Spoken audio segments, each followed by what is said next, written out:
Jeg har været inde og prøve Endless Dungeon, og jeg får lov til at tale med en af udviklerne. Hello, what's your name? Hi, I'm Jean-Max, and I'm the creative director at Amplitude. Cool. Endless Dungeon. It sounds like you can go endlessly in a dungeon, but that's not the case, right? It's an endless universe. It is an endless dungeon in the endless universe, so I guess that makes it twice endless, so it's infinity times two. Okay. Whether or not you endlessly wander through the dungeon, I guess, is up to your skill. So you could get trapped forever, or you could escape, maybe. Okay.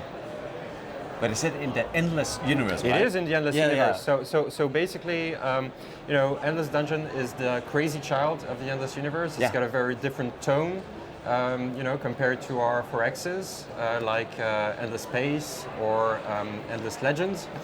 This is a crazy child, so the tone is, a lot more fun in a way. Less serious, and so this is where we go crazy, but everything ties back into the Endless Universe, and the entire lore is really connected and consistent with what is being said in the other games. Oh, okay, cool. You said it was a spiritual successor to Dungeon of the Endless. Dungeons of the Endless. Why not make a sequel to that instead of making it a spiritual successor? So basically,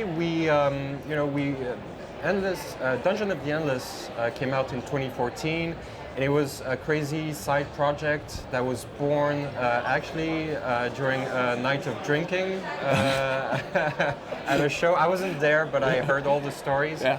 And it came out on PC, and then it got ported onto consoles. This time we wanted to be out on PC and consoles at the same time, and we thought of the recipe, and we thought it would actually be really beneficial to take it into new directions. The main feedback from the first game was that people really loved playing in multiplayer and co-op when we added co-op to the game. So we wanted to do that, and at the same time have a recipe that would appeal to both PC and console gamers at the same time. And we kind of moved away from the more turn-based aspect of Dungeon of the Endless and added real-time elements. So you have the waves of enemies that will regularly spawn. Yeah. And but it's got you still open doors and wonder what's behind the door, and every door makes you gain resources that you have to spend very carefully on whatever it is that you need to advance through the dungeon. You're still escorting a crystal down through the dungeon. It's now mounted on a funny little crystal box. It gets really into another dimension when you play in co-op with your friends. So that's 2-player or 3-player online. Yeah. Tell me about the genre, right? The what, sorry? This genre. Is it dungeon crawler, tower defense, roguelike? Yeah. It's a crazy mix. It's a crazy mix, yeah. It's quite unique. Yeah. So it's a squad-based roguelite, tactical action game with elements of tower defense and RPG.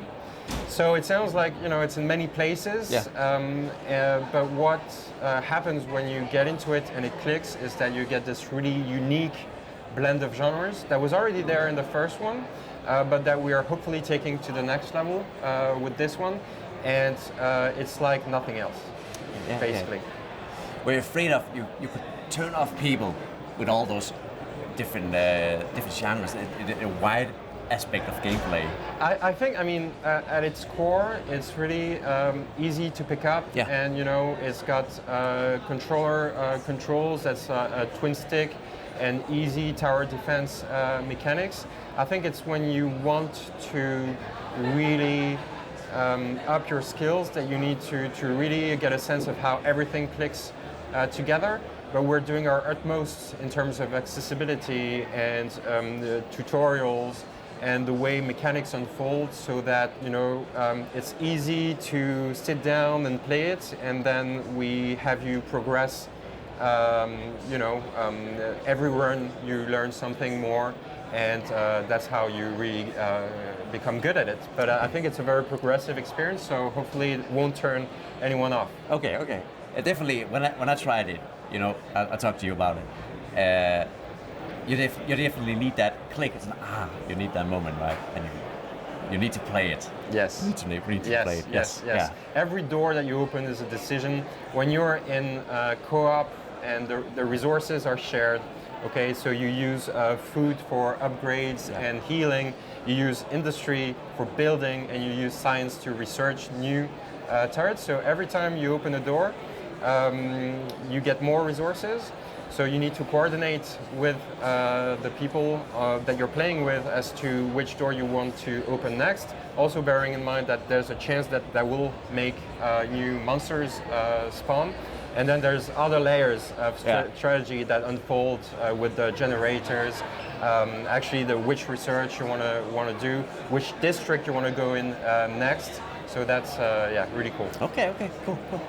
I just think that this game will appeal to the fans of the first one that are open to moving into new directions in terms of experience, and it's also a great entry point for newcomers into Endless Dungeon, roguelites, and the Endless Universe. We're really happy with how things are going in development. We had our first open dev in July, which is basically where we release a build to our players through our co-creation platform at Amplitude that's called the Games Together. We gathered all the feedback, we're working on that. It actually aligns pretty well with what we had in mind.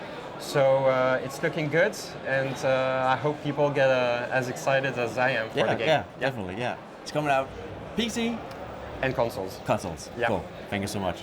Thank you.